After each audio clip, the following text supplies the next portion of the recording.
আল্লাহ রাব্বুল আলামিন বলেন, আমানার রাসূলু বিমা উনজিলা ইলাইহি মির রাব্বিহি ওয়াল মুমিনুন কুল্লুন আমানা বিল্লাহি ওয়া মালাইকাতিহি ওয়া কুতুবিহি ওয়া রুসুলিহি লা নুফাররিকু বাইনা আহাদিম মির রুসুলিহি وقالوا سمعنا وأطعنا غفرانك ربنا وإليك المصير। এখানেও সামিআনা ওয়া আতা'না শব্দ আসছে, কিন্তু একটা জাতির নাম, যে জাতি হলো ইসরাইল। এই বনি ইসরাইল ইহুদির বাচ্চাদের চরিত্র হলো সামিআনা ওয়া আসাইনা, শুনলাম মানলাম না। আজকে গোটা দুনিয়াতে ইহুদির সংখ্যা মাত্র 1 কোটি প্লাস, হয়তো কিছু বেশি হবে। আচ্ছা বলেন তো, আস-সারিকু ওয়াস-সারিকাতু ফাকতাউ আইদিয়াহুমা, চুরি করলে হাত কেটে দাও, এই আইনটা কি কোরআনে নাই? এটা কি অচল থাকবে সারা জীবন? আর সচল করা দরকার। আমরা আয়াতগুলোকে কি করে রাখছি আমরা বলেন তো? অচল করে রেখে দিয়েছি। জেনা করলে তাকে দর্রা মারো, মিয়াতে জালদা, দর্রা মারো, রজম করো, কতল করো। আয়াতগুলো কোরআনে আছে না নাই? আসতে বলবেন না, আছে না নাই? এগুলো কি অচল থাকবে না সচল করতে হবে? সচল কি এমনি হবে না কাজ করতে হবে? এই দায়িত্ব আমাকে আপনাকে কে দিয়েছেন? আসতে বলবেন, এই দায়িত্ব আমাকে আপনাকে কে দিয়েছেন? আল্লাহ দিয়েছেন। এই জন্য শুনবো এবং সঙ্গে সঙ্গে তা মানবো। আল্লাহ বলছেন ওই বান্দা হলো সফল। যেরকম সুবহানাল্লাহ। সম্মানিত ভাইয়েরা, আমি মনে হয় আপনাদেরকে কষ্ট দিয়ে ফেলতেছি কিনা এত রাতে? আমাকে সময় দিচ্ছেন তো? বলি আলহামদুলিল্লাহ। এখন সেকেন্ড আয়াতে আসি আমরা একটু। আল্লাহ তাআলা আমাকে আপনাকে যা দিয়েছেন, যে হুকুমগুলো দিয়েছেন, সে হুকুমগুলো বান্দার জন্য ক্ষতিকর না কল্যাণকর? একটু ভালো করে বলেন তো, ক্ষতিকর না কল্যাণকর? হারাম আমার জন্য ক্ষতি, এই জন্য হারাম করেছেন কে? আচ্ছা, হালাল আমার জন্য কল্যাণ, এই জন্য হালাল করে দিয়েছেন কে? এই ব্যাপারে কোনো কথা বলা যাবে? আসতে বলে এই ব্যাপারে কোনো ক্লেম করা যাবে? ক্লেম করা যাবে না, অভিযোগ দেওয়া যাবে না। আমার দেশে এমন কিছু কুলাঙ্গারও আছে, যদি কোরআনের আইন নিয়ে যদি কোনো কথা বলা হয়, অকপটে মিডিয়াতে, টেলিভিশনেও বলে ফেলে, প্রকাশ্যে বলে ফেলে কোরআনের আইনগুলো হলো মধ্যযুগীয় আইন। এই জাতীয় আইন সমাজে চলতে পারে না। অথচ এটা কত বড় কুফরি কথা হতে পারে, এগুলো আমরা কিতাবুল্লাহ শোনা যাচ্ছি, আমাদের কানে কিন্তু কথাগুলো আসতেছে, কিন্তু কথাগুলো কি মানে সাধারণ কোনো কথা না? মারাত্মক ভয়ঙ্কর, মারাত্মক ভয়ঙ্কর কথা।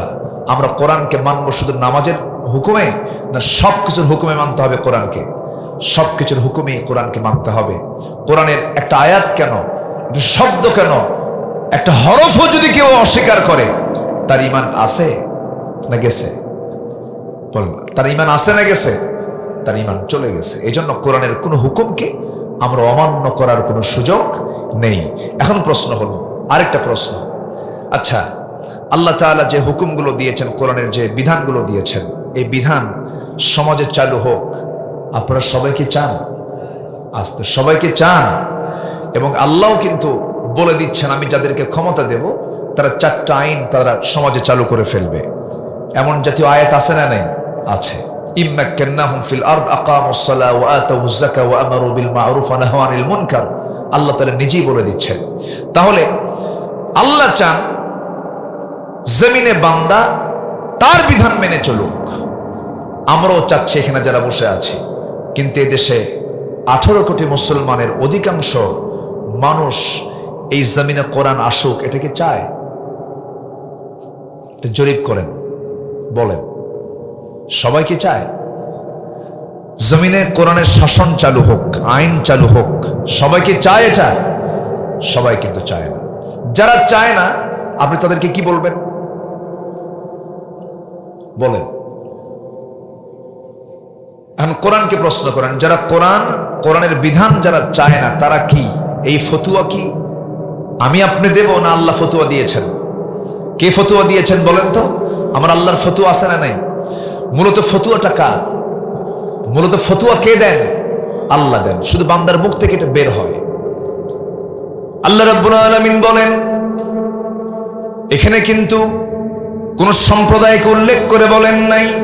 আরবি গ্রামার যারা জানেন, ব্যাকরণ যারা জানেন, যারা নাহু সরফ পড়েছেন, যারা অর্থগুলো বোঝেন, আল্লাহ রাব্বুল আলামিন সেখানে সুন্দর করে বলছেন, স্পষ্ট করে বলছেন, আল হালালু বাইয়িন ওয়াল হারামু বাইয়িন। আল্লাহ পাক সব কিছু সুস্পষ্ট করে বলে দিয়েছেন। আল্লাহ রাব্বুল আলামিন বলেন, ওয়ামান লাম ইয়াহকুম বিমা আনজালাল্লাহ ফাউলাইকা হুমুল কাফিরুন ফাসিকুন যালিমুন। আমার দেয়া বিধান অনুযায়ী, আমার দেয়া আইন অনুযায়ী যারা বিচার কার্য ফয়সালা করবে না, সে যেই হোক না কেন, আমাল্লাম যে, এখানে যে বলতে যে কোনো বান্দাই হোক না কেন, সে নামাজও পড়তে পারে, নামাজ নাও পড়তে পারে, অথবা সে অন্য ধর্মেরও হতে পারে। আল্লাহ এখানে ক্লিয়ার করে বলছেন, যে বান্দা আমার বিধান, আমার হুকুম বিচার কার্যে যারা ফয়সালা করবে না, তারাই হলো কাফের, তারাই হলো ফাসিক, তারাই হলো জালিম। এই তিনটা বাতিল খেতাব দিয়েছেন তিনি কে? আসতে বলেন, তিনি কে? আল্লাহ। আল্লাহ খেতাব দিয়েছেন, এরা কাফের, এরা ফাসিক, এরা জালিম। সম্মানিত ভাইয়েরা, অনেকে তৃপ্তির ঠেকুর গেলেন যে হজে তো গেলাম, সব গুনাহ তো মাফ হয়ে গেছে। আবার রমজান আসতেছে, কিছু বান্দা দেখবেন, আমার দেশের কিছু শিল্পপতি, হাজার কোটি টাকার মালিক, এরা কিছু হুজুর ভাড়া করবে। আমার দেশে কিন্তু হুজুরও ভাড়া পাওয়া যায়, জানেন না? হুজুর ভাড়া পাওয়া যায় না, কিছু হুজুর কিন্তু ভাড়া পাওয়া যায়। সিনেমা হল উদ্বোধন হবে, হুজুরকে দাওয়াত দেয়, হুজুর দোয়া করে, আল্লাহ সিনেমা হলের কাস্টমার বাড়ায় না, দোয়া করে। এরকম হুজুরও কিন্তু আছে না নেই বলেন? আছে, সস্তা হুজুর পাওয়া যায়। আবার এমন হুজুর আমার দেশে আছে, উদাহরণ দেওয়ার জন্য আর বাইরে যাওয়া লাগে না আমাদের, হাসতে হাসতে ফাঁসির মঞ্চে চলে যায়, বাতিল শক্তির কাছে মাথা নত করে না। আছে না নাই? আচ্ছা, ইমাম ইবনে তাইমিয়া রাহিমাহুল্লাহ দামেস্কের জেলখানায় পৌঁছতেছেন, জালিম শাসক তাকে জেলখানা আটকে রাখছে। জেল সুপার এসে কান্দে, জেল সুপার এসে কান্দে আর বলে, হুজুর আমরা আপনার খুব ভক্ত, আপনি এত বড় আলেম, আপনার প্রতি নিশ্চিত এটা জুলুম করা হচ্ছে, কিন্তু আমরা কি করবো, আমরা তো হুকুমের গোলাম, আমাদের কিছু করার নাই, আমাদেরকে মাফ করে দিয়ে। সঙ্গে সঙ্গে ইমাম ইবনে তাইমিয়ার চক্ষু লাল হয়ে গেছে। জেল সুপারকে বলছে, জেল সুপার তুমি আমার কাছে মাফ চাও? তোমাদের মতো এমন ব্যক্তির কারণে জালিমরা জুলুম করার সাহস পায়। আপনি চুপ থাকতেছেন, এটার জন্য জবাব দিতে হবে কার আদালতে? আসতে বলবেন না, কার আদালতে? মাজলুমদের মামলা আছে না নাই? বলেন তো, মাজলুমদের মামলা আছে না নাই? এই জন্য সম্মানিত ভাইয়েরা, আমরা ঈমান এনেছি, শুনেছি, আনুগত্য করব, কোন নিঃশর্ত, কোন শর্ত ছাড়া আমরা মেনে নেব এই জমিনে কার বিধান আসুক। আসতে বলবেন না, কার বিধান আসুক। এর জন্য কাজ করার দরকার আছে না নাই? আল্লাহ তাআলা সুন্দর করে এখন বুঝায় দিচ্ছে, ইন্নামা কানা কাওলাল মুমিনিনা ইযা দুউ ইলাল্লাহ ওয়া রাসূলিহি লিয়াহকুমা বাইনাহুম আন ইয়াকুলু সামি'না ওয়া আতা'না ওয়া উলাইকা হুমুল মুফলিহুন। জোরে বলুন আল্লাহু আকবার। যে সমস্ত বান্দাগুলো বলবে শুনলাম মানলাম, এরাই হলো সফল কাম। রাসূল যখন সাহাবা কেরামকে যে হুকুম করেছেন, কোনো শর্ত তারা জড়িয়ে দেন নাই, শুধু বলতে দেরি, যেতে দেরি হয় নাই। রমজান মাস আরেকটা পরিচয় আছে, পরিচয়গুলো আমাদের দেশে অনেকেই জানে না, কারণ এই দেশে বিজয়ের মাস বলতে বোঝায় ডিসেম্বর, কি ঠিক আছে না? স্বাধীনতার মাস বলতে বোঝায় হলো মার্চ মাস, কিন্তু বদর মাস যে কত, কি বলে, রমজান মাস যে কত তাৎপর্যপূর্ণ একটা মাসের নাম। রমজান মাস হলো বদরের মাস, রমজান মাস হলো বিজয়ের মাস। ইন্না ফাতাহনা লাকা ফাতহাম মুবিনা। আমার বন্ধুগণ, রমজানকে নিয়ে আল্লাহ তাআলা বিশাল সাজিয়ে ফেলেছেন। রমজানকে আল্লাহ তাআলা বহু গুণে গুণান্বিত করেছেন, বহু তাৎপর্যমণ্ডিত এই মাসটা। এই মাসে ইসলামের প্রথম যে যুদ্ধ হয়েছিল এবং এই রমজান মাসেই শহীদের রক্ত ঝরেছে জমিনে। প্রথম 14 জন সাহাবী শাহাদত বরণ করেছেন কোন মাসে? বলেন কোন মাসে? শহীদ দিবস যদি বলা যায়, শহীদের মাস যদি বলা যায়, কোন মাস? যেরকম কোন মাস বলেন? কোন মাস? রমজান মাস। আমার ভাইয়েরা, রমজান যে ওদের সামনে 2-3 দিন পরই কিছু কথা তো বলতেই হয়। ঘুরে ফিরে একটু ওই দিকেই চলে যাচ্ছে, একটু বারবার রমজানটা আমরা পাবো। এখানে যদি প্রশ্ন করি, অনেকেই কিন্তু হাত তুলতে পারবেন না, আমরা বুঝি। এখানে যারা বসে আছেন কোরআনকে সহি করে পড়তে পারেন, সবার কি হাত উঠবে নাকি? উঠবে না। ব্যক্তিগত ব্যর্থতা আছে, এটা ঠিক আছে। সামাজিক ব্যর্থতাও আছে, পারিবারিক ব্যর্থতাও আছে। তবে হ্যাঁ, যদি আজকে রাষ্ট্রীয় পৃষ্ঠপোষকতা যদি শক্তভাবে যদি দেখা হতো, ডিপার্টমেন্টকে যদি দেখানো হতো, কারিকুলাম যদি ঠিক মতো যদি সুন্দর করে সাজানো হতো, আমার বিশ্বাস 18 কোটি মুসলমানকে সহি তেলাওয়াত করানো সম্ভব। ঠিক কিনা বলেন? এই শিক্ষা দেওয়া সম্ভব হতো। গত সেপ্টেম্বরে আমি মালয়েশিয়া গিয়েছিলাম। মালয়েশিয়ার প্রধানমন্ত্রী ডক্টর আনোয়ার ইব্রাহিম, বেচারা একদম চিকন লিকলিকে মানুষ, সারা জীবন জেল খাটছেন। প্রায় 16 থেকে 17 বছর সমকামিতার অভিযোগে অভিযুক্ত করে তাকে জেল খাটানো হয়েছে। যারা জেল খাটিয়েছে তারা এখন ক্ষমতার বাইরে, উনি এখন ক্ষমতায় আছেন। যারা তাকে জুলুম করেছে উনি উঠিয়ে বলেছেন, যারা আমাকে জুলুম করছে আমি তাদেরকে মাফ করে দিলাম। ওয়াল কাযিমিনাল গাইজ ওয়াল আফিনা আনিন নাস আল্লাহু ইউহিব্বুল মুহসিনিন। সেই ডক্টর আনোয়ার ইব্রাহিমের দেশ আমি দেখলাম। একজন দেশের প্রধানমন্ত্রী জুমার মসজিদে গিয়ে খুতবা দিচ্ছে, নামাজ পড়াচ্ছেন। রেসেপ তাইয়েব এরদোয়ান, তুরস্কের প্রেসিডেন্ট, নামাজ পড়াচ্ছেন। একজন হাফেজে কোরআন। আফগানিস্তানের আমির জাতীয় মসজিদের খুতবা দিচ্ছেন। এটাই তো সুন্দর দৃশ্য। তো ডক্টর আনোয়ার ইব্রাহিমের দেশে মালয়েশিয়া 60% মুসলমান, বাকি অন্যান্য দেশের চায়না কিছু আছে, অন্য ধর্মের বিভিন্ন লোক সেখানে বসবাস করে। এই 60% যে মুসলমান, অবাল বৃদ্ধ বনিতা, অর্থাৎ ক্লাস 8 লেভেলে যখন কোনো মুসলিম নাগরিক সেই দেশের ক্লাস 8 লেভেলে ওঠে, প্রত্যেকটা মুসলিম নাগরিকের 2 থেকে 3 পারা কোরআন মুখস্থ হয়ে যায়। আলহামদুলিল্লাহ বলবেন না? তাহলে তাদের কারিকুলামটা সাজানো আছে কোরআন শেখার জন্য করে। আর আমার দেশের যে কারিকুলাম ছিল, যা ছিল, মানে ফররুখ আহমেদের কবিতা বাদ দিয়া ঢুকায় দিছে লাল গুরু। কি গুরু? লাল গুরু। এই হচ্ছে অবস্থা। এই প্রতিকূল পরিবেশে কু আনফুসাকুম ওয়াহলিকুম নারা, আমাদেরকে পরিবারের জন্য অবশ্যই আমাদের খেয়াল রাখার দরকার আছে না নাই বলেন তো? এই দিকটাও খেয়াল করবো। রমজান মাসকে আমরা কাজে লাগাবো, জোরে বলি ইনশাআল্লাহ। আগামী রমজান হবে কোরআন শেখার রমজান। সিদ্ধান্ত কি নেওয়া যায়? সিদ্ধান্ত কি নেওয়া যায়? এই মাহফিল থেকে, প্রিন্ট মিডিয়া, অনলাইনের মধ্য দিয়ে আমি মুসলিম উম্মাকে জানিয়ে দিতে চাই, যেই কোরআনকে নিয়ে এই মাসের এত তাৎপর্য, সেই কোরআনের মাসে মুসলিম যদি কোরআন তেলাওয়াত করার যোগ্যতা হারিয়ে ফেলে, এর চাইতে অযোগ্য, এর চাইতে অযোগ্যতা আর কি হতে পারে?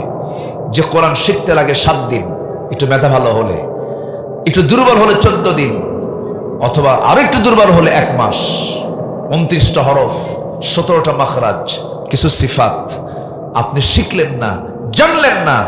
জানেন, আস-সাওমু ওয়াল কুরআনু ইউশাফিআন লিল আবদি, হাসরের ময়দানে কোরআন এবং সিয়াম এই দুটা আল্লাহর কাছে সুপারিশ করবে, আল্লাহ এই বান্দাকে জান্নাত দিয়ে দাও। জোরে বলে সুবহানাল্লাহ।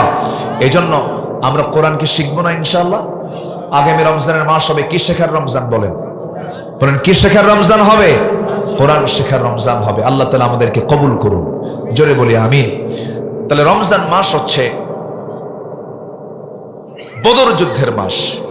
রমজান মাস হল মক্কা বিজয়ের মাস।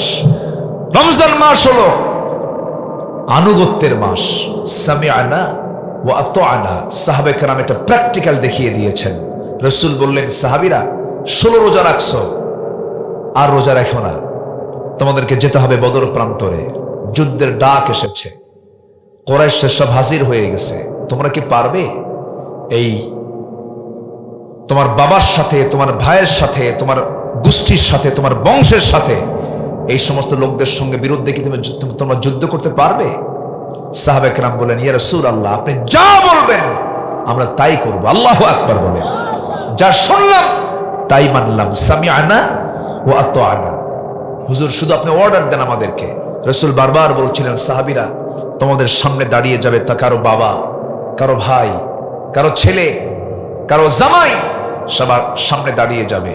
সাবধান, দিন প্রতিষ্ঠার সংগ্রামে কেউ কিন্তু পিছপা হওয়া যাবে না। একদম মানে ধৈর্যের পিরামিড হয়ে, লড়াকু সৈনিক হয়ে 313 জন, তারা কি পিছপা হয়েছেন না সামনের দিকে এগিয়ে গেছেন? কোন মাসে?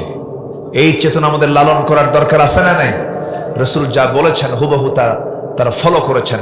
আনুগত্যের একদম সম্পূর্ণ যে প্রদর্শনী সাহাবে কেরাম তা প্রদর্শন করেছেন। যুদ্ধের ডাক এলো, সাহাবে কেরাম কিনে রাসূল রওনা দিলেন। রওনা দেওয়ার সময় দেখা গেল না খাওয়া রাসূল, না খাওয়া সাহাবি। রাসূল বলেন, সাহাবিরা রোজা তো আজকে ভাঙতে হবে। সাহাবীরা, হুজুর রোজা তো ফরজ, ভাঙবো কেন? সওমও রাখবো, জিহাদও করবো। রাসূল বললেন, না, ফাইদ্দাতুম মিন আইয়ামিন উখার, অন্য সময় রাখা যাবে। শক্তি সঞ্চয় করো, বাতিল দুর্গে আঘাত হানো। আল্লাহু আকবার বলেন। সাহাবা কেরাম রোজা ভেঙ্গে ফেললেন, রাসূল রোজা ভেঙ্গে ফেললেন। বদর যুদ্ধের ডাক এলো, সংখ্যা কম, সবার কাছে কানে কানে চলে গেছে। এক মহিলা এসে, মদিনার এক আনসার মহিলা সাহাবী, নবীর সামনে এসে বলছে, হুজুর আমার তো স্বামী নাই, স্বামী মারা গেছে, আমার কোনো বড় ভাইও নাই, আমি কাকে দেব এই যুদ্ধে পাঠাবো? আমার ছোট্ট 2 বছরের এই বাচ্চাটা আছে। হুজুর আপনি এই বাচ্চাটা নেন, এটা আপনি যুদ্ধের ঢাল বানায় নিয়েন। আল্লাহু আকবার বলেন। আনুগত্য কাকে বলে? দিন প্রতিষ্ঠার সংগ্রামে জজবা কাকে বলে? রাসূল কেঁদে ফেললেন, বললেন, না, সন্তান তোমার কোলে থাকুক, আল্লাহ তোমার নিয়তকে কবুল করে নিয়েছে। আরেকজন সাহাবী এসে বলে, হুজুর যুদ্ধের ডাক নাকি আসছে শুনলাম, আমরা আফরার ছেলে 2টা, আমরা যুদ্ধে যোগ দিতে চাই, আমাদের নাম লিস্টে নেন। বলে, নাই, বয়স নাই, ফিটনেস নাই, বাহুবল নাই, অনুমতি দিতে পারবো না। হুজুর অন্তত আপনি আমারে দেন, ওর চেয়ে আমি লম্বা আছি, বড় আছি। রাসূল বললেন, তাই ঠিক আছে। ছোটজন বলে, হুজুর ওকে যদি অনুমতি দেন আমাকে দিতে হবে। কেন? ও লম্বাই বড়, কিন্তু গায়ের শক্তি আমার বেশি। আল্লাহু আকবার বলবেন না? দুজনকে কুস্তি লাগায় দিলেন। দুজনই কুস্তিতে কেউ কম না, তবে বড়জন ছোটজনকে নিচে ফেলায় দিচ্ছে। ছোটজন নিচ থেকে বলে, ভাই একসঙ্গে খাই ঘুমাই, আমারে তুমি নিবা না? একটু গায়ের শক্তি কমায় দাও। রাসূল টের পেলেন। রাসূল মুস্কি মুস্কি হাসি মেরে জড়া ধরে বললেন, আল্লাহ, এই বান্দাগুলোর গায়ের জোর নাই, কিন্তু ইমানের জোর আছে। আল্লাহু আকবার বলেন। কি সুন্দর করে তারা দিন প্রতিষ্ঠার সংগ্রামে এগিয়ে এসেছেন। কোন মাসে বলেন? কোন মাসে? তাহলে যে রমজানে রোজা রেখে যে বান্দার মধ্যে বদরের মাসে, মক্কা বিজয়ের মাসে জিহাদের চেতনা লালন হয় না, ওর কি ওটা কি অরিজিনাল রোজা হয়? অরিজিনাল রোজা হয় না। আমরা এটাকে লালন করব। জোরে বলি ইনশাআল্লাহ। যুদ্ধের ডাক চলে এলো, সাহাবে কেরাম রওনা দিলেন। 313 জন, 313 জন। আমার নবীজি বদর প্রান্তরে মদিনা থেকে 80 মাইল দূরে, আল্লাহ পাক আমাকে যাওয়ার তৌফিক দিয়েছেন, গিয়েছি, দেখেছি এই জায়গাগুলো, বারবার যাই, দেখি। শুহাদায়ে বদর সাক্ষী হয়ে আছে। 13 জনকে এক জায়গায় খবর দেওয়া হয়েছে, বাকি একজন ফেরার পথে। রাসূল বলেন, হুজুর, রাসূলকে বলা হলো, হুজুর আমাদের এই সাহাবীটা মারা গেছে, রক্ত পড়া বন্ধ হয়নি, শাহাদাত বরণ। রাসূল বললেন, তাহলে এখানে দাফনটা করো। রাস্তায় দাফন করে মদিনার দিকে রাসূল ফিরে গেলেন। এই মোট 14 জন, ওই শুহাদায়ে বদরের আশপাশে একজন, আর একসাথে শুহাদায়ে বদরের ওই জায়গায় 13 জন সাহাবী এখনো শুয়ে আছেন। তারা বুঝায় দিয়েছেন, এই জমিনে কারো আইন চলবে না, আইন চলবে কার? আসতে বলবেন, আইন চলবে কার? আল্লাহ। সেই যুদ্ধে কাফিরদের সৈন্য সংখ্যা ছিল হলো 1070 জন শেষ। মূল লিডার যা ছিল সব প্রথমেই খতম হয়ে গেছে। 70 জনকে বন্দী করা হলো। সেই যুদ্ধে এমনও সাহাবী ছিলেন নিজের বাপকে দুনিয়া থেকে বিদায় করে দিয়েছেন। কার জন্য? আসতে বলবেন না, কার জন্য? আল্লাহর জন্য। সেই যুদ্ধের ময়দানে আমার নবীজি যুদ্ধের নেতৃত্ব দিয়েছেন, সেই যুদ্ধে রাসূল নিজে অংশগ্রহণ করেছেন এই রমজান মাসে। সাহাবায়ে কেরাম শুধু শুনেছেন, রাসূল শুধু বলেছেন আসো, সামিআনা ওয়া আতানা, কোনো প্রকার কষ্ট তারা দেখেন নাই।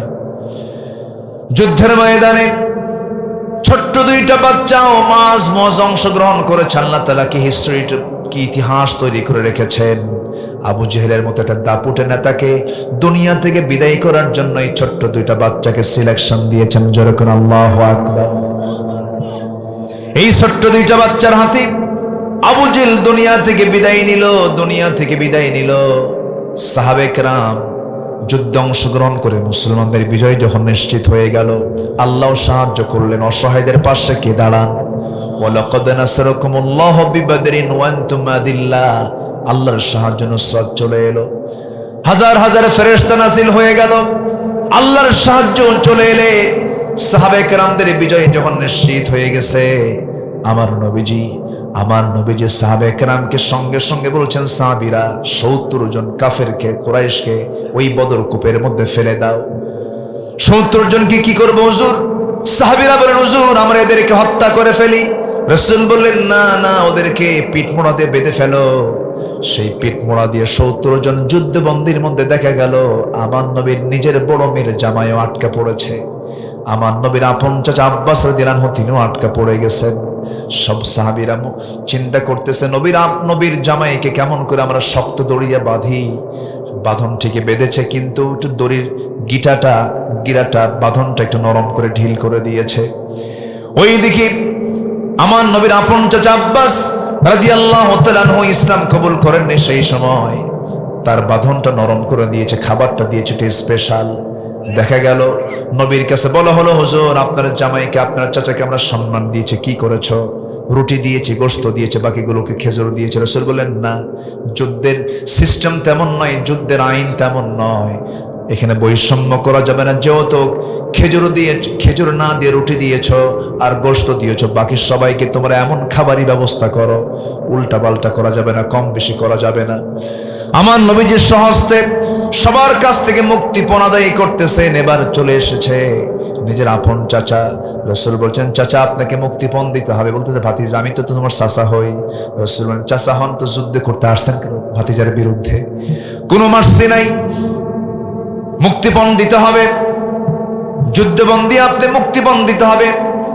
আমার তো কিছুই নাই, বাড়িতে কিছুই নাই। রাসূল বললেন, চাচা মিথ্যা কথা বলেন কেন? আপনি চাচি আম্মার কাছে কিছু স্বর্ণ জমা করে রেখে এসেছেন। সঙ্গে সঙ্গে বলা হলো, ভাতিজারে কে তোমাকে এই সংবাদটা দিল? আমার বাড়ির সোনার খবর তো তোমার জানার কথা না।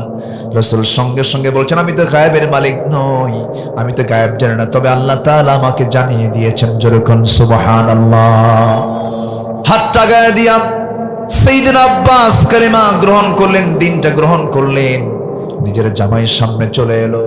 দেখেন আমার দেশে কিন্তু বহু পরিবার আছে, দেখবেন একই মায়ের 4 সন্তান, একই মার পেট থেকে এসেছে, 4 ভাই 4টা দল করে। যে দল ক্ষমতায় থাকে সেই দলের সেই ভাইয়ের কাছে আসে, বাকি 3 ভাই এসে বলে, ভাই 5 বছর চালা। আমি কি ভুল বলতেছি? সব জায়গায় কিন্তু মোহামেডান থেকে আবাহনী, আবাহনী থেকে মোহামেডান, মোহামেডান থেকে আবাহনী, স্পোর্টিং ক্লাবের মতো দল পাল্টাপাল্টি করে। এটা কি ইমানদারের চরিত্র না মুনাফিকদের চরিত্র? বলেন, মুনাফিকদের চরিত্র। আমার বন্ধুগণ, নামাজ পড়লেই শুধু জান্নাত পাওয়া যাবে না, নামাজের অনুকূলে, নামাজে কি বললাম, নামাজের সঙ্গে সমাজটা মিলাতে হবে, নামাজের সঙ্গে নিজের জীবনটা মিলাতে হবে। ওইদিকে সাহাবীরা কি করলেন, আমরা কি করি? আমার নবীজি নিজের জামাই যখন সামনে দাঁড়ানো দেখতে পেলেন, বললেন, আবুল আস তোমাকে মুক্তিপণ দিতে হবে। আবুল আস বড় জামাই, নবীজি খাদিজার জীবদ্দশায় তার বড় মেয়েকে তার সঙ্গে বিয়ে দিয়েছিলেন। তোমাকে মুক্তিপণ দিতে হবে, মুক্তিপণ তোমার অবশ্যই দিতেই হবে। বললেন, ঠিক আছে, আমি মক্কায় খবর পাঠাচ্ছি। বড় মেয়ে করলেন কি, তার স্বামীর মুক্তির জন্য একটা প্যাকেটের মধ্যে সুন্দর করে একটা গলার হার পাঠায় দিয়েছেন স্বামীর মুক্তিপণ হিসাবে। এই গলার হারটা যখন নবীর হাতে চলে এলো, নবীজির চক্ষুটা লাল হয়ে গেছে, রাসূল কেঁদে ফেললেন। সাহাবায়ে কেরামও কান্দে। বলছেন, হুজুর আপনি কান্দেন কেন? কি হয়েছে আপনার বলুন? সামান্য এই গলার হারের জন্য তো আপনার কান্নাকাটি করার কথা নয়। রাসূল বলছে, হ্যাঁ আমার সাহাবীরা, আমার চোখে পানি আসছে গলার হার দেখে নয়, আমার চোখে পানি এসেছে দুঃখের দিনের সাথী আমার খাদিজার কথা মনে করে। খাদিজার কথা মনে করে আমার চোখে পানি আসছে। আমি আমার নিজের চোখে দেখেছি আমার খাদিজা তার গলায় হারটা রাখতো, আমাকে খুব ভালোবাসতো আমার খাদিজা। সেই খাদিজার স্মৃতির কথা মনে হয়েছে, আমার চোখ দিয়ে পানি চলে আসছে। তার বড় মেয়ের বিয়ের দিন তার গলার হারটা খুলে দিয়ে তার বড় মেয়েকে উপহার স্বরূপ দিয়েছিল। এই গলার হারটা দেখিয়ে জন্য আমার চোখে পানি চলে আসছে। রাসূল সবচাইতে বেশি সম্মান করতেন, পছন্দ করতেন কোন নারীকে বলেন? বলেন কাকে? কাকে বলেন? খাদিজাকে। তার তুলনা হয় না। রাসূল তার ব্যাপারে কোনো কথা কারো কাছ থেকে শুনলেই মন খারাপ করে ফেলতেন, খুব ভালোবাসতেন তাকে তিনি। এবং খাদিজা ছিলেন আমার নবীজির এমন সময়ের মানুষ যে সময়ে মক্কার প্রত্যেকটা মানুষ তার বিরুদ্ধে অবস্থান করেছিল। অর্থের দিক থেকে, সামাজিক মর্যাদার দিক থেকে, ধৈর্যের দিক থেকে, রাসূলকে সাহস দেওয়ার দিক থেকে এমন কোনো সাইড নাই। আমার নবীজির নবুয়তের জিন্দেগীর বিশাল বড় সহায়ক ভূমিকা পালন করেছেন আম্মা জান খাদিজা রাদিয়াল্লাহু তাআলা আনহা। রাসূল বলছেন, সেই খাদিজার কথা আমার মনে হয়েছে বলে আমার চোখে পানি চলে আসছে রে। সাহাবায়ে কেরাম বললেন, ইয়া রাসূলুল্লাহ, তাই যদি হয় এই গলার হারটা আমরা সেই মুক্তিপণ হিসেবে গ্রহণ করব না। রাসূল বলেন, ঠিক আছে আবুল আস, আমি তোমাকে এখন ছেড়ে দিতে পারি, তুমি চলে যাও মক্কায়, কারণ মুশরিকের ঘরে ঈমানদার নারী কখনো থাকতে পারে না। তোমার মুক্তিপণ হলো তুমি মক্কায় চলে যাবে। মক্কায় যাওয়ার পর জরুরিভাবে সবার সঙ্গে পরামর্শ করে আমার মেয়েটাকে আমার ঘরে পাঠায় দিবা, তুমি তালাক দিয়ে দিবা, কারণ আমার মেয়ে তোমার ঘরে যাওয়ার মতো আর সেই পরিবেশ নাই। ওয়ালা তানকিহুল মুশরিকাত হাত্তা ইউমিননা, ঈমান নাই, হবে না সম্পর্ক, পাঠায় দিবা আমার ঘরে। আমার বন্ধুগণ, ঈমান আছে, সম্পর্ক আছে, ঈমান নাই, সম্পর্ক নাই। আমার দেশে এমন পরিবার আছে, স্বামীটা হিন্দু, বউটা মুসলমান, আবার বউটা হিন্দু, স্বামীটা মুসলমান। লাকুম দীনুকুম ওয়ালিয়া দীন। এরকম মুফতি আছে না কিছু, ফতোয়াও দিয়ে দেয়। সংসদে পর্যন্ত বলে, মাননীয় স্পিকার, আমার ছেলে বিয়ে করছে ভারতের গাঙ্গুলি পরিবারে, তো আমার ছেলেটা যে মেয়ে পাইছে, আমার বৌমা খুব ভালো, আবেদা সালেহা, ঢাকায় থাকলে 5 ওয়াক্ত নামাজ পড়ে, কলকাতায় গেলে পূজা টুজাও করে। এরকম মুফতি আমার দেশে আছে। কিন্তু আবার ওই কি বলে, এরকম কিছু মুহাদ্দিসাও আছে আমার দেশে, পার্লামেন্টে দাঁড়ায় বলে, আমরা কি হাদিস পড়ি না? বুখারী, মুসলিম, তিরমিজি, সিয়াসিত্তা, মিশকাত শরীফ, মিশকাত শরীফ নাকি সিয়াসিত্তা, পার্লামেন্টে একদম বক্তব্য দিয়ে দিল। গান গাইছে একটানা 15 বছর, রুচি শেষ, গান গাওয়ার শেষ, আর গান গাওয়ার নাই, এখন ফাটা, তুই বাইরে ফাটা। কি কথা কি বুঝতেছেন আপনারা? কথা কি বুঝতেছেন? সম্মানিত ভাইয়েরা, ইজ্জত দেওয়ার মালিক কে?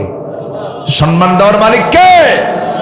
আলেমদেরকে নিয়ে বাজে কথা বলো, মুহাদ্দিসদেরকে নিয়ে বাজে কথা বলো, ধরে ধরে ধরে না ধরলে আল্লাহ ছাড়ে না। আসবে দিন, জোরে বলি ইনশাআল্লাহ, জোরে বলি ইনশাআল্লাহ। আবার বলে, হুজুররা কি জানে, আমরা কি জানি না? ওরা এত জানা জানে। বলে, আগামীকাল ঈদুল আজহার জানাজা নামাজ, ঈদুল আজহার জানাজা নামাজ, জানাজা নামাজ না? সম্মানিত ভাইয়েরা, আমার দেশে আবার কিছু দরবার আছে, দরবার, ওই দরবারে ওরা খুব যায়। মানে হ্যাঁ, এই তো লাইনে আসছে। এটার সংখ্যা কিন্তু কম না। হিন্দুরা ধরছে হলো মা, হিন্দুরা কি ধরছে? মায়ের তো সংখ্যা তার শেষ নাই। মা দুর্গা, মা কালী, মা ভগবতী, মা লক্ষ্মী, মা ভবানী, মা কালী, আছে না বহু মা। আমাদের ক্লেমও নাই, তারা আরো মা ধরুক, সমস্যা নাই, তাদের ধর্ম তারা পালন করবে। লা তাসুব্বুল আসনাম, মূর্তিকে আমরা গালিও দিতে যাব না, রাসূল মানা করেছেন। মন্দিরকে আমরা কোনো ওই ক্ষতিও করতে যাব না, তাদের মন্দির, বরঞ্চ মুসলমান যদি সংখ্যাগরিষ্ঠ হয় তাদের মন্দিরকে পাহারার দায়িত্ব মুসলমানের, কোনো সমস্যা নাই। মুসলমান কিছু চিন্তা করলো, ওরা যেহেতু মা ধরছে, তা আমরা বাপ ধরি, বাপ ধরছে, দয়াল বাবা, পীর বাবা, খাজা বাবা, ন্যাংটা বাবা, গুরু বাবা, আছে না? আছে না নাই? আছে না নাই? আচ্ছা, লেবেল করছে। কিন্তু বাপও ধরা যাবে না, মাও ধরা যাবে না। ধরতে হবে কাকে? আস্তে বলে ধরতে হবে কাকে? সাহায্য চাইতে হবে কার কাছে? বাবাও বাঁচাবেন না, মাও বাঁচাবেন না, আমাকে বাঁচাবেন তিনি কে? আল্লাহ তাআলা। আসুন আমরা প্রথম আয়াতের আলোকে আমাদের জীবনটা সাজাই, জোরে বলি ইনশাআল্লাহ। আমি কি শেষ করে দেব? চালাবো? জি জি, সবাই ক্লান্ত, আমার ভাইজনও ক্লান্ত, অনেক রাত হয়ে গেছে, তোমরা অনেকক্ষণ কথা বলছেন, আমি বুঝতে পারতেছি। আর কিছু সময়, এই ওঠে কে নাই, বসেন বসেন। জি, আর একটু সময় আমরা একটু দেই। জি, বলি আলহামদুলিল্লাহ। ফজর পড়বেন না সবাই ইনশাআল্লাহ? ফজর পড়বেন তো? শয়তান কিন্তু গিট মারার জন্য কিছুক্ষণ পর আসতেছে, একটা হাদিসে দেখলাম। শয়তান আল্লাহর শেষ রাতের দিকে, মানে বান্দাকে মাফ করার জন্য মধ্যরাতে তিনি চলে আসেন ফিসসামা ইদ দুনিয়া, দুনিয়ার আকাশে। শয়তান করে কি, ফজরের একটু আগ দিয়ে শয়তানও আসে। শয়তান মনে হয় বাগমারা চেনে না নাকি? মোহনপুর চেনে না? সব চেনে। আপনি যেটা চেনেন না শয়তান তার চেয়ে ভালো চেনে। ثم لآتينهم من بين أيديهم ومن خلفهم وعن أيمانهم وعن شمائلهم ولا تجد أكثرهم شاكرين।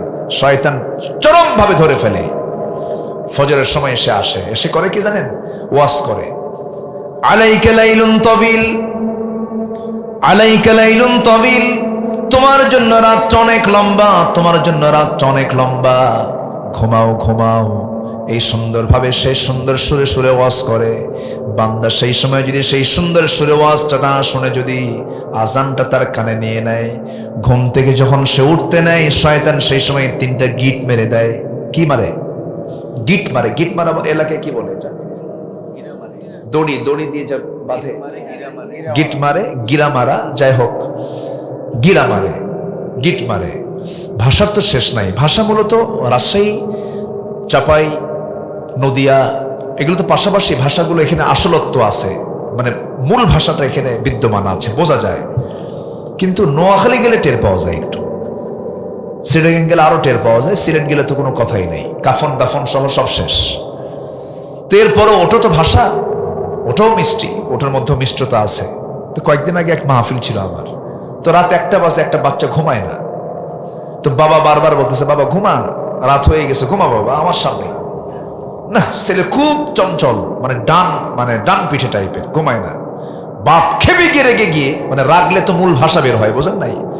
মূল ভাষা বের হয় কিন্তু রেগে গেলে পরে, যে এটা কোন ভাষা, রাগলে পরে টের পাওয়া যায়। তো রাগের ঠেলায় তার ছেলেকে বলছে, মুতিয়াই হুতিজা। মুতিয়াই হুতিজা, মুতিয়াই হুতিজা মানে হলো পেশাব করে তাড়াতাড়ি শুয়ে পড়ে, মুতিয়াই হুতিজা। এই হচ্ছে ভাষা। হ্যাঁ, তো ভাষাগুলো কে দিয়েছেন বলেন তো? আল্লাহ কিন্তু দিয়েছেন। আল্লাহ কিন্তু ভাষার মালিক। আল্লাহু আকবার বলেন। তো গিট দেওয়া, শয়তান 3টা গিট মারে, গিট মেরে চুপ করে থাকে। ওই সময় যে বান্দা আস্তে করে আজান শুনে বিছানা থেকে পিঠটা সে সরায় নিয়ে বসে পড়ল, আর মনে মনে যদি চিন্তা করে, হ্যাঁ সত্যি তো ঘুমের চাইতে নামাজ উত্তম, সঙ্গে সঙ্গে একটা গিট ছুটে যায়। যখন সে ওযু বানায়, আর একটা গিট ছুটে যায় নফল, তার মধ্যে সগীরা গুনাহগুলো মাফ হয়ে যায়। এরপরে যখন সে পায়ে হেঁটে মসজিদের দিকে রওনা দিয়ে দেয়, নামাজে যখন দাঁড়ায়, সঙ্গে সঙ্গে তার সেই সময় আল্লাহ রাব্বুল আলামিন এই নামাজে দাঁড়ানোর জন্য শয়তান যে 3 নাম্বার গিটটা দিয়েছে, 3 নাম্বার গিটটা ছুটায় দেন। 3 নাম্বার গিটটা তার চলে যায়। যখন শয়তানের 3টা গিট যখন ছুটে গেল, সারাদিন পর্যন্ত শয়তান তার কাছে আর সুবিধা করতে পারে না। দিন শুরু হয়ে যায় বরকত দিয়া। রাসূল বলেছেন, বুরিকালি উম্মতি ফি বুকুরিহা, আমার উম্মতের বরকতময় সময় হলো সকাল সকাল। যে বান্দার জীবনে ফজর নামাজ কাজা হবে না, যে বান্দা ফজরটা সুন্দর করে পড়বে, তার চাইতে সুখী মানুষ দুনিয়াতে আর খুঁজে পাওয়া যাবে না। আমরা ফজরটা পড়বো, জোরে বলে ইনশাআল্লাহ, আরো জোরে বলে ইনশাআল্লাহ। বুরিকালি উম্মতি ফি বুকুরিহা, আমার উম্মতের বরকতময় সময় হলো সকালবেলা। কিন্তু আজকে প্রযুক্তির কল্যাণ বলবো না কল্যাণ বলবো, যাই বলি না কেন, আজকের থেকে 20 বছর আগেও গ্রামের মানুষও ঘুমায় পড়তো মুরগির সাথে, ছাগলের সাথে, ভেড়ার সাথে। কিন্তু আজকে মানুষগুলো ঘুমায় যে সময় ফজরের সময় পড়তে হয় নামাজ, সেই সময় ঘুমাতে যায়। সারা রাত আড্ডা মারা লোক কম না বেশি? আসতে বলবে না, কম না বেশি? বেশি। ফ্রি ফায়ার, পাবজি, যুবকরা এগুলো করা যাবে না, নোংরামি করা যাবে না, এগুলো সব ওদের ব্যবসা, ওদের লাভ টাভ দেখায় লাভ নাই। মার্ক জাকারবার্গদের লাভ করায় লাভ কি? এগুলো আমার তো মনে হয় যারা এগুলো চালু করেছে ওরা এগুলোর সাথেই নাই। এগুলো শুধু একটা বিজনেস, একটা আইডিয়া দিয়ে, একটা জগতে ফেলে দিয়ে লোফায় নিচ্ছে অর্থগুলো। তাছাড়া এগুলোতে শুধু সময় অপচয় ছাড়া আর কিচ্ছু না। জোরে কোন ঠিক কিনা? এই জন্য নোংরামির দিকে যাবা না। আল্লাহ তুমি সবাইকে, বিশেষ করে যুব সমাজকে সকল প্রকার অবক্ষয় থেকে আল্লাহ তাআলা হেফাজত করুন। জোরে বলি আল্লাহুম্মা আমিন, আরো জোরে আল্লাহুম্মা আমিন, আরো জোরে আল্লাহুম্মা আমিন। তাহলে আমরা কি ফজর পড়বো না ইনশাআল্লাহ? নামাজ পড়বো কয় ওয়াক্ত? বলেন কয় ওয়াক্ত নামাজ হবে বলেন তো? 5 ওয়াক্ত নামাজ। তাহলে আমরা একটা প্রথম সিদ্ধান্ত নিয়েছি, আগামী রমজান হবে কি শেখার রমজান। আর প্রত্যেক ফজরে শয়তানের কয়টা গিট ছুটাবো আমরা? 3টা গিট ছুটায় ফেলবো। জোরে বলি ইনশাআল্লাহ। দিন শুরু হবে সেজদা দিয়া, এবং দিন রাতও শেষ হবে কি দিয়া? সেজদা দিয়া। আল্লাহ তাআলা আমাদের সবাইকে আমল করার তৌফিক দান করুন। জোরে বলি আল্লাহুম্মা আমিন, আরো জোরে আল্লাহুম্মা আমিন। এই আশাবাদ কামনা করছি। আর কথাটা না বাড়িয়ে যতটুকুন হয়েছে, তাবারক কাছে আমি কেন, তাহলে তো এত রাত হয়ে গেল। সবার তো ক্ষুধা লাগছে, ক্ষুধা লাগেনি আপনাদের? ক্ষুধা লাগেনি? মিশা কথা কয়, একটু ক্ষুধা লাগছে। যাই হোক, শুনবেন? হ্যাঁ জি, দোয়া করবো ইনশাল্লাহ। জি, আমরা সব দেখি তো। কি গজল শুনবেন আপনারা? আগ্রহ আছে আপনাদের? আমি গজল পারি তো। আপনার কিন্তু এই গ্রামের লোকে সব লালইচ না? লালইচের অর্থ কি? খুঁজে তো পাওয়া যায়নি মনে হয়। লালইচ, লাল থেকে লালইচ বেশি মানে এটা মানে সুপারলেটিভ ডিগ্রি নাকি? মানে লাল, বেশি লাল নাকি? না ঠিক আছে, কিন্তু লাল তো না, সব তো সবুজ, সবুজে ঘেরা গ্রাম। আলহামদুলিল্লাহ। আল্লাহ রাব্বুল আলামিন বলেন, ইন্নামা কানা কাওলাল মুমিনিনা ইযা দুউ ইলাল্লাহি ওয়া রাসূলিহি লিয়াহকুমা বাইনাহুম আন ইয়াকুলু সামি'না ওয়া আতা'না ওয়া উলাইকা হুমুল মুফলিহুন। জোরে বলুন আল্লাহু আকবার।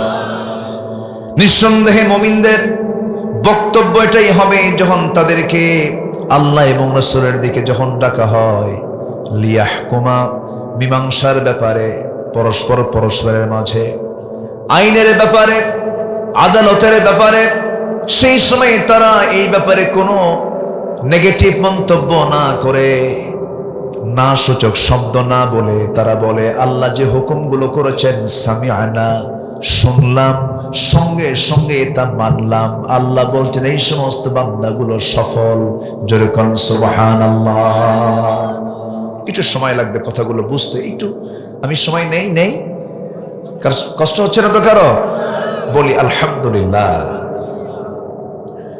আমার বন্ধুগণ, অনেক মুমিন দাবি করে থাকেন, ঈমান এনেছেন, নামাজও পড়েন, রোজাও রাখেন, হজও করেন, যাকাতও দেন, দান সদকাও করেন, মসজিদও বানান, মাদ্রাসাও বানান, ভালো কথা।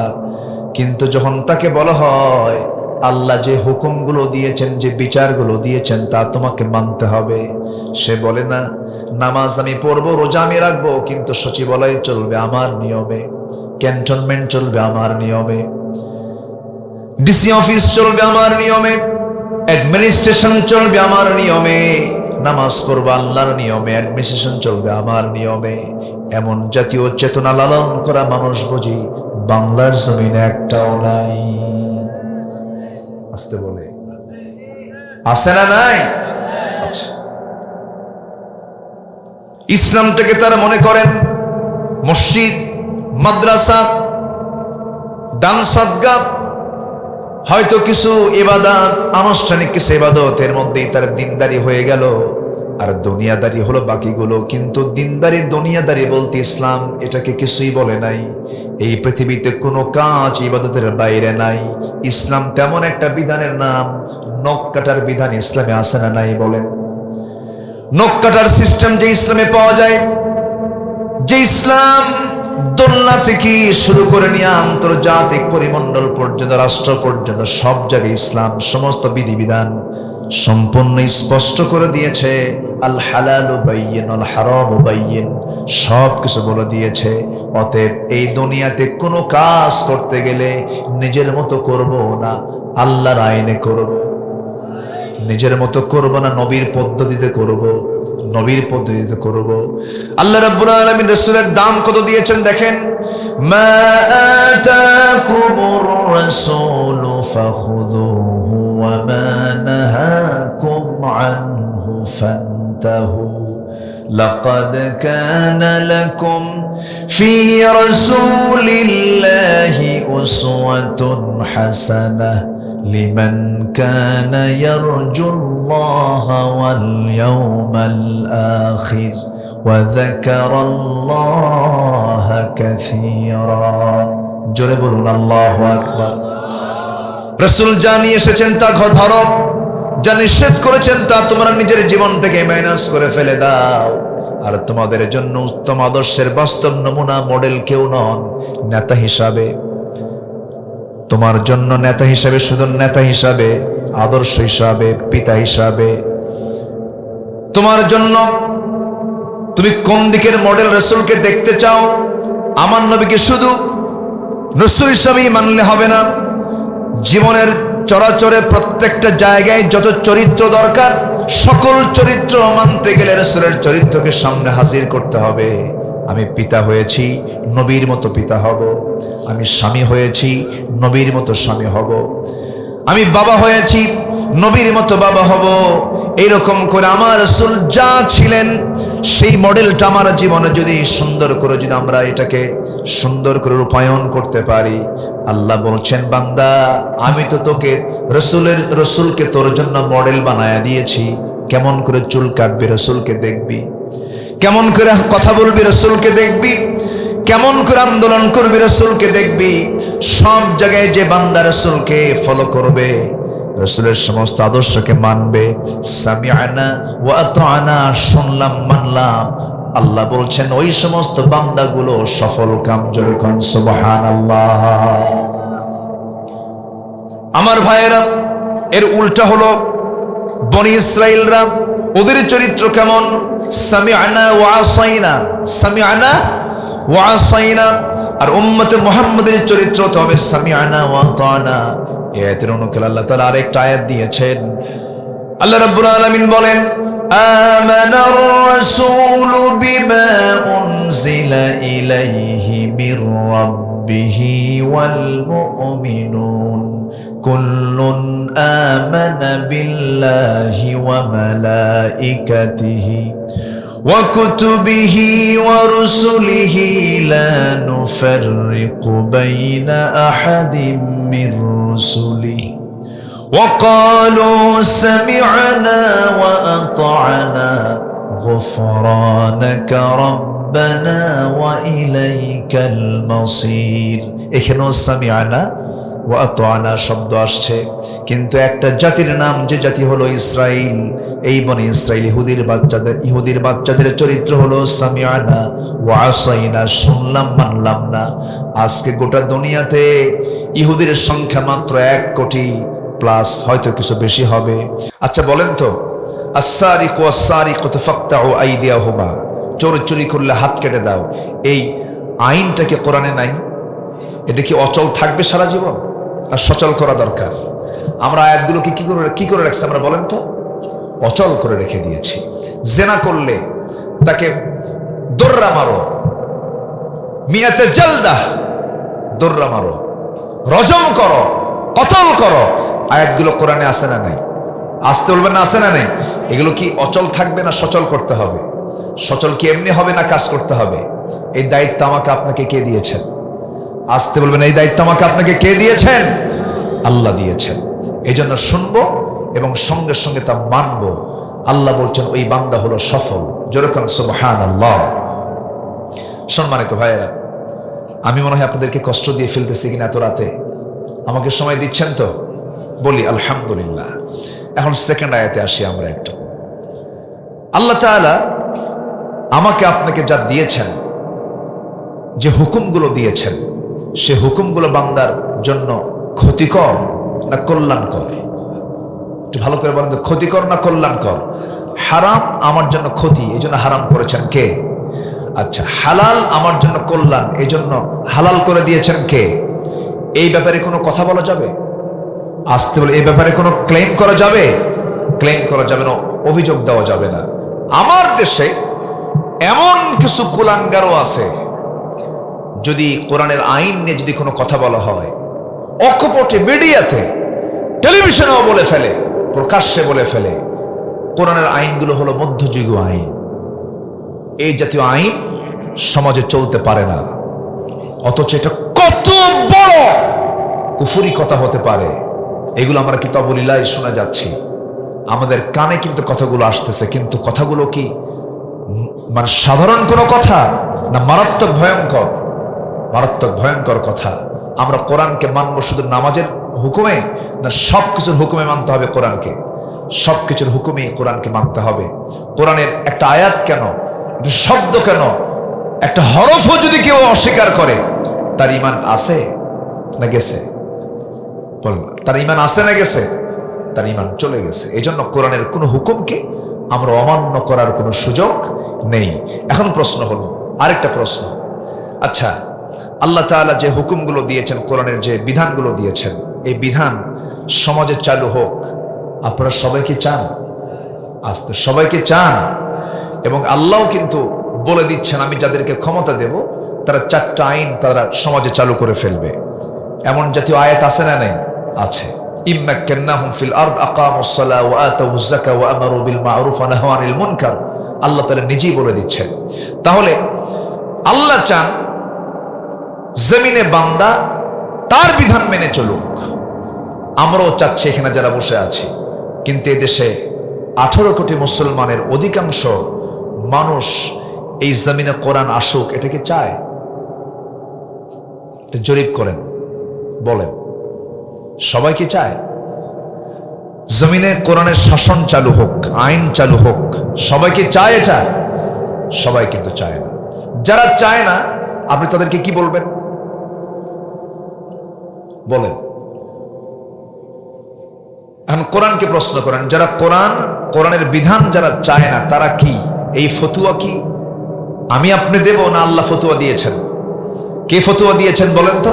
আমার আল্লাহর ফতুয়া আছে না নাই? মূলত ফতুয়াটা কার? মূলত ফতুয়া কে দেন? আল্লাহ দেন। শুধু বান্দার মুখ থেকে এটা বের হয়। আল্লাহ রাব্বুল আলামিন বলেন, এখানে কিন্তু কোন সম্প্রদায়কে উল্লেখ করে বলেন নাই। আরবি গ্রামার যারা জানেন, ব্যাকরণ যারা জানেন, যারা নাহু সরফ পড়েছেন, যারা অর্থগুলো বোঝেন, আল্লাহ রাব্বুল আলামিন সেখানে সুন্দর করে বলছেন, স্পষ্ট করে বলছেন, আল হালালু বাইয়িন ওয়াল হারামু বাইয়িন। আল্লাহ পাক সব কিছু সুস্পষ্ট করে বলে দিয়েছেন। আল্লাহ রাব্বুল আলামিন বলেন, ওয়া মান লাম ইয়াহকুম বিমা আনজালাল্লাহ ফাউলাইকা হুমুল কাফিরুন ফাসিকুন যালিমুন।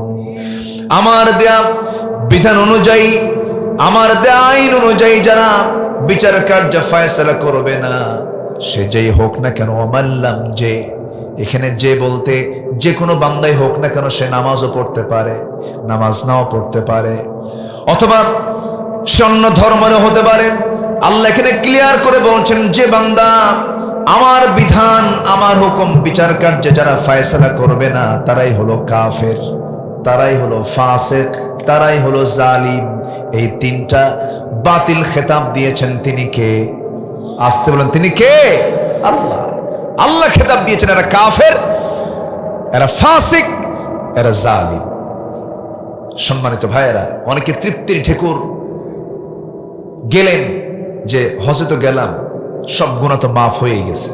আবার রমজান আসতেছে, কিছু বান্দা দেখবেন আমার দেশের কিছু শিল্পপতি, হাজার কোটি টাকার মালিক, এরা কিছু হুজুর ভাড়া করবে। আমার দেশে কিন্তু হুজুরও ভাড়া পাওয়া যায়, জানেন না? হুজুর ভাড়া পাওয়া যায় না, কিছু হুজুর কিন্তু ভাড়া পাওয়া যায়। সিনেমা হল উদ্বোধন হবে, হুজুরকে দাওয়াত দেয়, হুজুর দোয়া করে আল্লাহ সিনেমা হলের কাস্টমার বাড়ায় না, দোয়া করে। এরকম হুজুরও কিন্তু আছে না নেই বলেন? আছে, সস্তা হুজুর পাওয়া যায়। আবার এমন হুজুর আমার দেশে আছে, উদাহরণ দেওয়ার জন্য আর বাইরে যাওয়া লাগে না আমাদের, হাসতে হাসতে ফাঁসির মঞ্চে চলে যায়, বাতিল শক্তির কাছে মাথা নত করে না। আছে না নাই? আচ্ছা, ইমাম ইবনে তাইমিয়া রাহিমাহুল্লাহ দামেস্কের জেলখানায় পৌঁছতেছেন, জালিম শাসক তাকে জেলখানা আটকে রাখছে। জেল সুপার এসে কান্দে, জেল সুপার এসে কান্দে আর বলে, হুজুর আমরা আপনার খুব ভক্ত, আপনি এত বড় আলেম, আপনার প্রতি নিশ্চিত এটা জুলুম করা হচ্ছে, কিন্তু আমরা কি করবো, আমরা তো হুকুমের গোলাম, আমাদের কিছু করার নাই, আমাদেরকে মাফ করে দিয়ে। সঙ্গে সঙ্গে ইমাম ইবনে তাইমিয়ার চক্ষু লাল হয়ে গেছে। জেল সুপারকে বলছে, জেল সুপার তুমি আমার কাছে মাফ চাও? তোমাদের মতো এমন ব্যক্তির কারণে জালিমরা জুলুম করার সাহস পায়। আপনি চুপ থাকতেছেন, এটার জন্য জবাব দিতে হবে কার আদালতে? আসতে বলবেন না কার আদালতে? মাজলুমদের মামলা আছে না নাই? বলেন তো, মাজলুমদের মামলা আছে না নাই? এই জন্য সম্মানিত ভাইয়েরা, আমরা ঈমান এনেছি, শুনেছি, আনুগত্য করব, কোন নিঃশর্ত, কোন শর্ত ছাড়া আমরা মেনে নেব এই জমিনে কার বিধান আসুক। আসতে বলবেন না কার বিধান আসুক। এর জন্য কাজ করার দরকার আছে না নাই? আল্লাহ তাআলা সুন্দর করে এখন বুঝায় দিচ্ছে, ইন্নামা কানা কাওলাল মুমিনিনা ইযা দুউ ইলাল্লাহ ওয়া রাসূলিহি লিয়াহকুমা বাইনাহুম আন ইয়াকুলু সামি'না ওয়া আতা'না ওয়া উলাইকা হুমুল মুফলিহুন। জোরে বলুন আল্লাহু আকবার। যে সমস্ত বান্দাগুলো বলবে শুনলাম মানলাম, এরাই হলো সফল কাম। রাসূল যখন সাহাবা একরামকে যে হুকুম করেছেন, কোনো শর্ত তারা জড়িয়ে দেন নাই, শুধু বলতে দেরি, যেতে দেরি হয় নাই। রমজান মাস আরেকটা পরিচয় আছে, পরিচয়গুলো আমাদের দেশে অনেকেই জানে না, কারণ এই দেশে বিজয়ের মাস বলতে বোঝায় ডিসেম্বর, কি ঠিক আছে না? স্বাধীনতার মাস বলতে বোঝায় হলো মার্চ মাস, কিন্তু বদর মাস যে কত, কি বলে, রমজান মাস যে কত তাৎপর্যপূর্ণ একটা মাসের নাম। রমজান মাস হলো বদরের মাস, রমজান মাস হলো বিজয়ের মাস। ইন্না ফাতাহনা লাকা ফাতহাম মুবিনা। আমার বন্ধুগণ, রমজানকে নিয়ে আল্লাহ তাআলা বিশাল সাজিয়ে ফেলেছেন। রমজানকে আল্লাহ তাআলা বহু গুণে গুণান্বিত করেছেন, বহু তাৎপর্যমণ্ডিত এই মাসটা। এই মাসে ইসলামের প্রথম যে যুদ্ধ হয়েছিল, এবং এই রমজান মাসেই শহীদের রক্ত ঝরেছে জমিনে। প্রথম 14 জন সাহাবী শাহাদাত বরণ করেছেন কোন মাসে? বলেন কোন মাসে? শহীদ দিবস যদি বলা যায়, শহীদের মাস যদি বলা যায়, কোন মাস? যেরকম কোন মাস বলেন, কোন মাস? রমজান মাস। আমার ভাইয়েরা, রমজান যে ওদের সামনে 2-3 দিন পরই কিছু কথা তো বলতেই হয়। ঘুরে ফিরে একটু ওই দিকেই চলে যাচ্ছে, একটু বারবার। রমজানটা আমরা পাবো, এখানে যদি প্রশ্ন করি, অনেকেই কিন্তু হাত তুলতে পারবেন না, আমরা বুঝি। এখানে যারা বসে আছেন কোরআনকে সহি করে পড়তে পারেন, সবার কি হাত উঠবে নাকি? উঠবে না। ব্যক্তিগত ব্যর্থতা আছে, এটা ঠিক আছে, সামাজিক ব্যর্থতাও আছে, পারিবারিক ব্যর্থতাও আছে। তবে হ্যাঁ, যদি আজকে রাষ্ট্রীয় পৃষ্ঠপোষকতা যদি শক্তভাবে যদি দেখা হতো, ডিপার্টমেন্টকে যদি দেখানো হতো, কারিকুলাম যদি ঠিক মতো যদি সুন্দর করে সাজানো হতো, আমার বিশ্বাস 18 কোটি মুসলমানকে সহি তেলাওয়াত করানো সম্ভব। ঠিক কিনা বলেন? এই শিক্ষা দেওয়া সম্ভব হতো। গত সেপ্টেম্বরে আমি মালয়েশিয়া গিয়েছিলাম। মালয়েশিয়ার প্রধানমন্ত্রী ডক্টর আনোয়ার ইব্রাহিম, বেচারা একদম চিকন লিকলিকে মানুষ, সারা জীবন জেল খাটছেন। প্রায় 16 থেকে 17 বছর সমকামিতার অভিযোগে অভিযুক্ত করে তাকে জেল খাটানো হয়েছে। যারা জেল খাটিয়েছে তারা এখন ক্ষমতার বাইরে, উনি এখন ক্ষমতায় আছেন। যারা তাকে জুলুম করেছে উনি উঠিয়ে বলেছেন, যারা আমাকে জুলুম করছে আমি তাদেরকে মাফ করে দিলাম।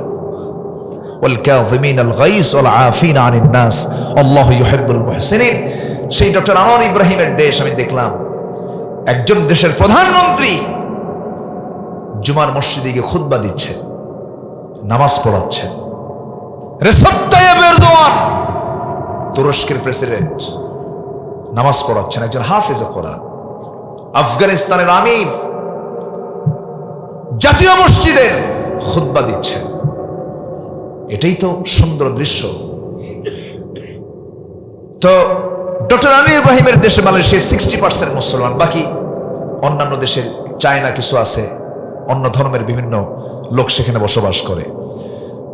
এই 60% যে মুসলমান, অবাল বৃদ্ধ বনিতা, অর্থাৎ ক্লাস 8 লেভেলে যখন কোনো মুসলিম নাগরিক সেই দেশের ক্লাস 8 লেভেলে ওঠে, প্রত্যেকটা মুসলিম নাগরিকের 2 থেকে 3 পারা কোরআন মুখস্থ হয়ে যায়। আলহামদুলিল্লাহ বলবেন না? তাহলে তাদের কারিকুলামটা সাজানো আছে কোরআন শেখার জন্য করে। আর আমার দেশের যে কারিকুলাম ছিল, যা ছিল, মানে ফররুখ আহমেদের কবিতা বাদ দিয়া ঢুকায় দিছে লাল গুরু। কি গুরু? লাল গুরু। এই হচ্ছে অবস্থা। এই প্রতিকূল পরিবেশে কু আনফুসাকুম ওয়াহলিকুম নারা, আমাদেরকে পরিবারের জন্য অবশ্যই আমাদের খেয়াল রাখার দরকার আছে না নাই বলেন তো? এই দিকটাও খেয়াল করবো। রমজান মাসকে আমরা কাজে লাগাবো, জোরে বলি ইনশাআল্লাহ। আগামী রমজান হবে কোরআন শেখার রমজান। সিদ্ধান্ত কি নেওয়া যায়? সিদ্ধান্ত কি নেওয়া যায়? এই মাহফিল থেকে, প্রিন্ট মিডিয়া, অনলাইনের মধ্য দিয়ে আমি মুসলিম উম্মাকে জানিয়ে দিতে চাই, যেই কোরআনকে নিয়ে এই মাসের এত তাৎপর্য, সেই কোরআনের মাসে মুসলিম যদি কোরআন তেলাওয়াত করার যোগ্যতা হারিয়ে ফেলে, এর চাইতে অযোগ্য, এর চাইতে অযোগ্যতা আর কি হতে পারে? যে কোরআন শিখতে লাগে 7 দিন, একটু মেধা ভালো হলে, একটু দুর্বল হলে 14 দিন, অথবা আরো একটু দুর্বল হলে 1 মাস, 29টা হরফ, 17টা মাখরাজ, কিছু সিফাত আপনি শিখলেন না, জানলেন না। জানেন, আস-সাওমু ওয়াল কুরআনু ইউশাফিআন লিল আবদি, হাসরের ময়দানে কোরআন এবং সিয়াম এই দুটা আল্লাহর কাছে সুপারিশ করবে, আল্লাহ এই বান্দাকে জান্নাত দিয়ে দাও। জোরে বলে সুবহানাল্লাহ। এই জন্য আমরা কোরআনকে শিখবো না ইনশাআল্লাহ? আগামী রমজানের মাস হবে কি শেখার রমজান? বলেন বলেন, কি শেখার রমজান হবে? কোরআন শেখার রমজান হবে। আল্লাহ তাআলা আমাদেরকে কবুল করুন, জোরে বলি আমিন। রব্বানা যালামনা আনফুসানা ওয়া ইল্লাম তাগফির লানা ওয়া তারহামনা লানাকুনান্না মিনাল খাসিরিন। গভীর রাত, নিঝুম রাত, ঝিমানো রাত্রিতে চাঁদের মতো তোমার পছন্দের কিছু বান্দা বান্দীদেরকে নিয়ে তোমার কালামের 2টা আয়াতকে সামনে রেখে ইমানদার কেমন হতে হয়, ইমানদারের চরিত্র কেমন হওয়া উচিত, ইমানদারের জন্য কোন কোন বিষয়গুলো অপরিহার্য, যৎকিঞ্চিত কিছু কথা বলার চেষ্টা করেছি। শেষ সময়ে এসে কাঙ্গাল ভিখারির মতো 2টা হাত পেতে আছে। আল্লাহ, গুনার দিকে নজর দিও না, বান্দা মনে করে তামাম জীবনের সমস্ত গুনাহগুলোকে মাফ করে দাও। জনম দুঃখিনী মা, জনম দুঃখী বাপ জানজার চলে গেলেন, জিন্দেগির গুনাহগুলো মাফ করো, কবরগুলোকে জান্নাতের টুকরা বানায়া দাও। অনেক আলোচনা শেষ করে বাড়ি ফিরবো, বউ দেখবো, ছেলে দেখবো, মেয়ে দেখবো, ভাই বোন দেখবো, কিন্তু মাকে পাবো না, বাপকে পাবো না। সে আব্বা আম্মা যারা চলে গেল, জিন্দেগির গুনাহগুলো মাফ করে দাও, কবরগুলোকে জান্নাতের টুকরা বানায়া দাও। সবাই হাতটা একটু উঁচু করে আল্লাহর শেখানো দোয়া পড়ে আব্বা আম্মার জন্য সবাই বলুন, রব্বিরহামহুমা কামা রব্বায়ানি সগীরা, রব্বিরহামহুমা কামা রব্বায়ানি সগীরা। ও আল্লাহ, বিশেষ করে মাহফিলটার আয়োজন করলেন যারা, শোনার জন্য আসলেন যারা, বিনিময়ে কিয়ামতের কঠিন ময়দান যেদিন কেউ কাউকে চিনবে না, এমনকি মা সন্তানকে পর্যন্ত স্বীকার করে বসবে, যেদিন মানুষ কাঁদতে কাঁদতে চোখের পানিগুলো ফুরে যাবে, চোখ থেকে রক্ত বের হওয়া শুরু হয়ে যাবে, সেই কঠিন মুসিবতের দিন এই মাহফিল সবার জন্য নাজাতের মাধ্যম তুমি আল্লাহ বানাইয়া দিও। আয় আল্লাহ তাআলা, তোমার বান্দাগুলো কি এমন সময় হাত তুলেছি মুসলমানদের পায়ের তলায় মাটি নাই, মুসলমান মার খেতে খেতে শেষ হয়ে গেল। আল্লাহ মেহেরবানি করে 180 কোটি মুসলমানের জন্য ওমরের মতো, আলীর মতো একজন নেতা পাঠায়া দাও। আয় আল্লাহ তাআলা, তোমার কাছে ফরিয়াদ করি, আয় আল্লাহ তাআলা তোমার কাছে ফরিয়াদ করি, মুসলমানদের প্রথম কিবলা বাইতুল আকসাকে তুমি আল্লাহ মুসলমানদের হাতে তুলে দাও। আয় আল্লাহ তাআলা এই জামানার সালাউদ্দিন আইয়ুবের মতো একজন মুজাহিদ পয়দা করে দাও। আয় আল্লাহ তাআলা, দুনিয়া থেকে কোন দিন বিদায় নেব জানি না, ডান হাতে আমল-নামা না আসা পর্যন্ত তুমি আল্লাহ আমাদের কবরে নিও না। আয় আল্লাহ তাআলা, অধ্যক্ষ ইসমাইল আলম আল হাসানী সাহেবকে তুমি আল্লাহ দ্বীনের জন্য, কোরআনের জন্য কবুল আর মঞ্জুর করে নাও। তার বর্ণাঢ্য খেদমতকে তুমি আল্লাহ কবুল করে নাও। আয় আল্লাহ তাআলা, তার জন্মভূমি এই লালইচের প্রত্যেকটা ঘরকে ইসলামের দুর্গ বানায় দাও। ঘরে ঘরে খালিদ বিন ওয়ালিদ পয়দা করে দাও। আম্মা জান আয়েশার মতো মা তুমি আল্লাহ পয়দা করে দাও। খাওলা বিনতে আজরের মতো তুমি আল্লাহ মুজাহিদা পয়দা করে দাও।